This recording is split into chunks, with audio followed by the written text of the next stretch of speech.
Hello, and as you can see, it is pitch black out right now. Today has been a very busy day in my world, and I am just finally, now I'm looking at the clock, it's 10 to 9, being able to sit down and have this little chat with you guys to give you your philosophy tidbit for your 30-day challenge.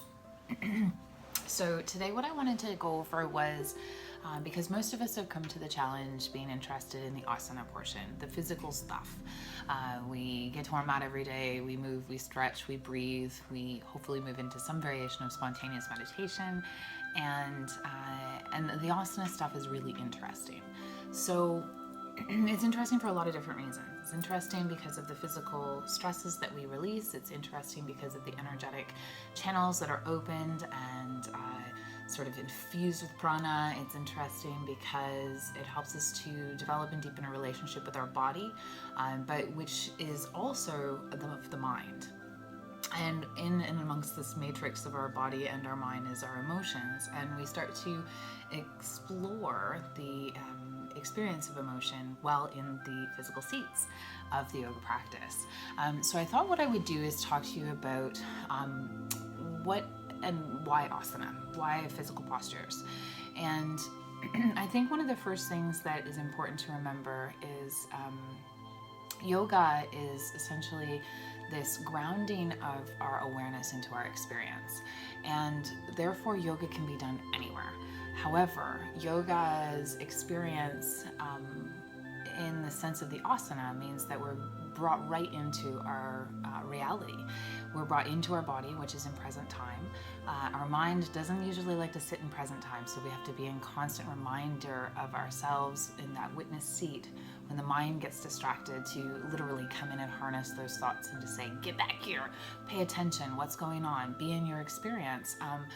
But the mind is so ADHD in and of itself, to watch itself and to watch its experience, because we really avert a lot from our pain. And so the yoga postures help us to learn better how to deal with pain, to recognize what pain feels like in the sort of early stages, to be able to better cope with the emotions that arise based on the experience of the physical posture, be it fear in an inversion, be it anxiety in maybe a hip opening shape, maybe it's learning how to ground and balance in standing or balancing postures. They're all a bit sort of metaphorical for the lessons that we can learn and take off of our mat. So the very first of the Yoga Sutras says that yoga is now. Yoga is present, yoga is in this moment. And so we need to really focus on bringing the mind and the body into the same time and into the same place. And you'll hear a lot of teachers say at the beginning, okay, let's just drop our day and come in. And, you know, as nice as that seems in theory, it's kind of challenging. You can't really drop your life. But what you can do is create time and space for your practice to happen, so that you know that, you know, all of those things are still probably going to be there on some level when you leave, but hopefully when you do leave, you have better mechanisms or coping strategies or understandings that will help you be able to deal with those more effectively, more efficiently. So that first practice is to remind ourselves always that yoga happens in the present time. It happens now. It is now. And it literally, you know, as best as translated, it means union. It means union of our awareness with our experience. Sometimes you'll hear a little bit more of union as being with the practitioner in spirit, and recognizing that we are, and of ourselves, that spirit moving through the experience of being in the vehicle of a body, of being embodied as humans, and learning all of the things that we learn in our physical world, in our relationships, in our families, in our jobs, in our relationships with our environment, and everybody that coexists with us in our world. So that is the very first sort of principle of the yoga is Atta Yogashnu Sashanam, which means now is the practice of yoga. Now in this moment is the unfolding of yoga. Yoga is much more of a verb than it is a noun. Yoga is something that you really have to embody. It is something that you be rather than something that you do. So there's a lot of confusion around what is yoga, because a lot of people perceive yoga as going into a posture or going into meditation or practicing selfless service in the community. And these are aspects of the yoga practice, but these are what the yoga practitioner does to understand and learn the lessons so that they can move towards that union, more towards that absolute understanding of oneness.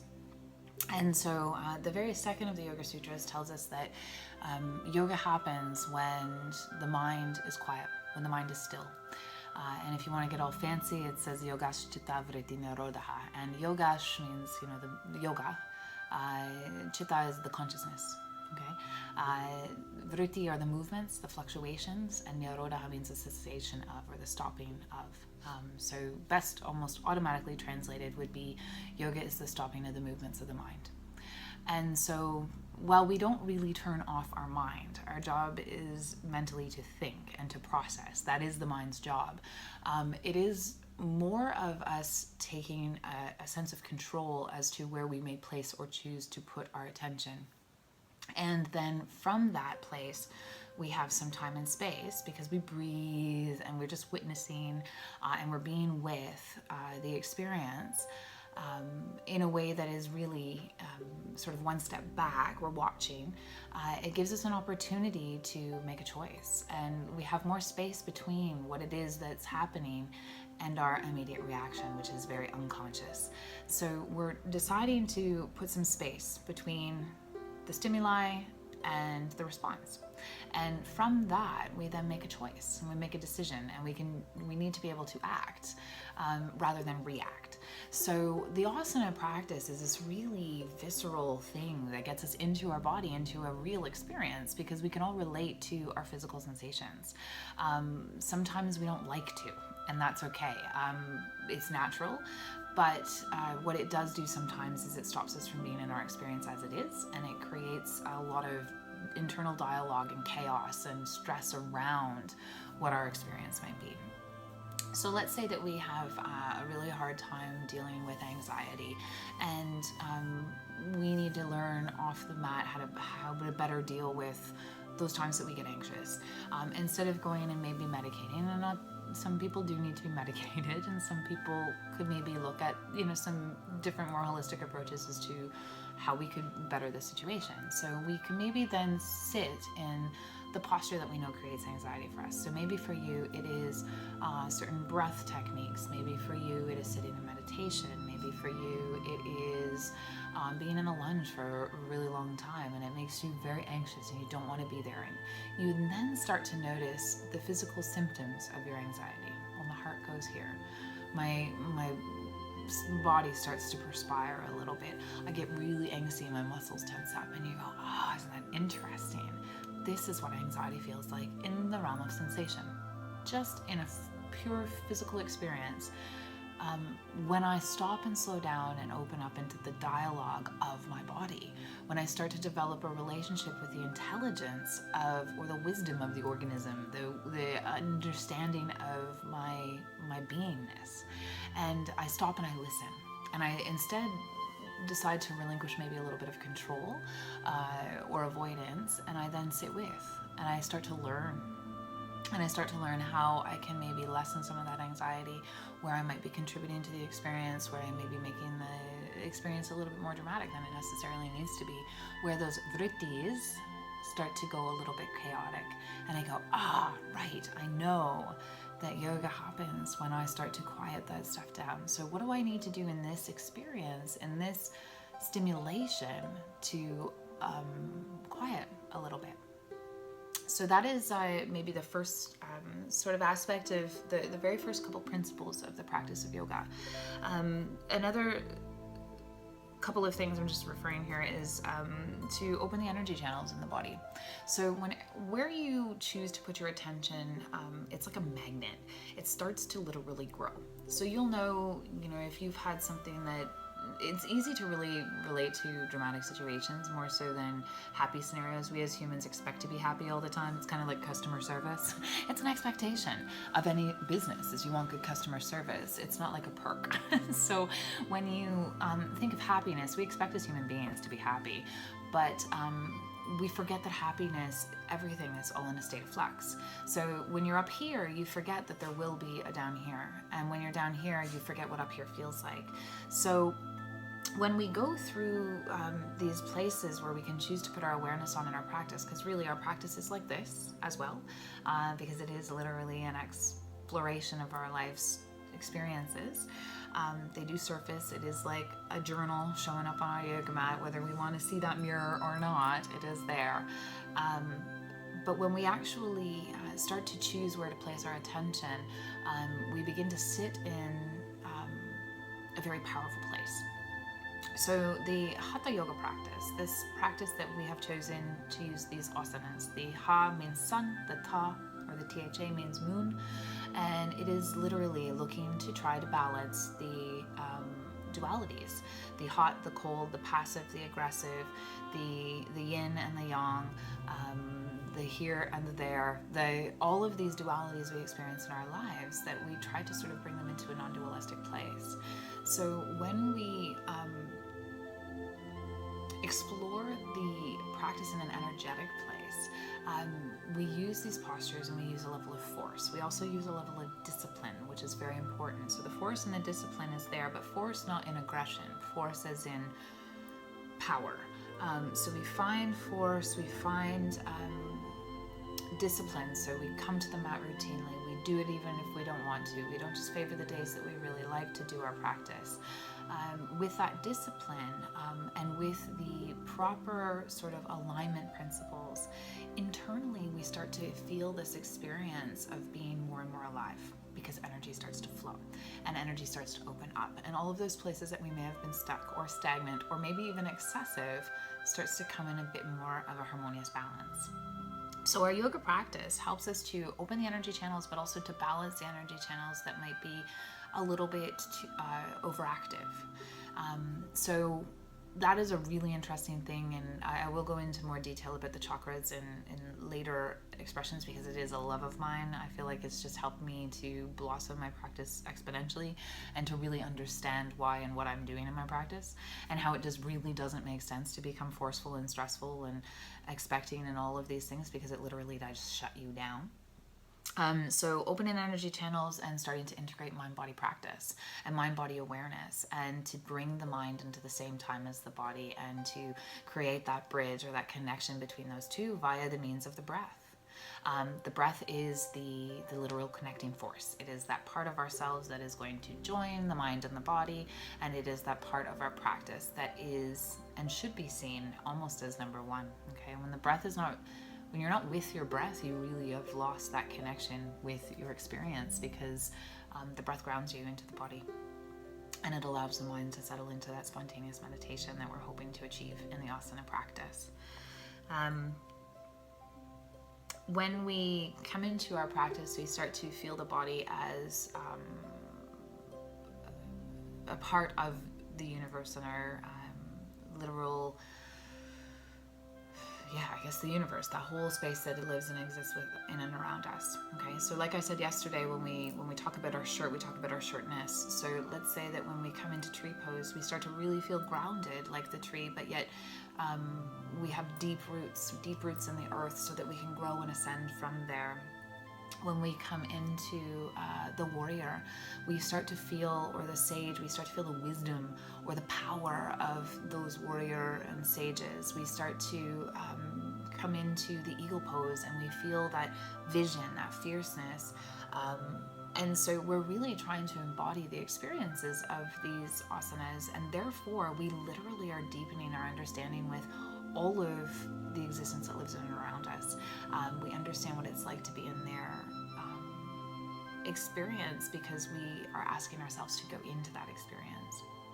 So it helps us to relate to the world around us a little bit better. It helps us to understand the reasons that nature is creating things to be in those ways, survival means, and making sure that our needs are met, to being able to find the strongest power, not over giving or receiving, to be able to communicate effectively, to be able to intuitively understand, and to have some level of wisdom and knowledge, all of these things are things that we learn from looking around and from literally embodying their ness. So that's also really cool. We get to become part of our environment in a much more realistic way, in a playful way. That's also very cool. Happy baby, love the pose, but I'm a relatively new mom, so it reminds me of those fun times of when I could see Kieran literally being so present. He had no expectations, and was so vulnerable and so just gentle and happy. And so that's an amazing thing to be able to play around with in your own body and to remind yourself that it's okay to be those things.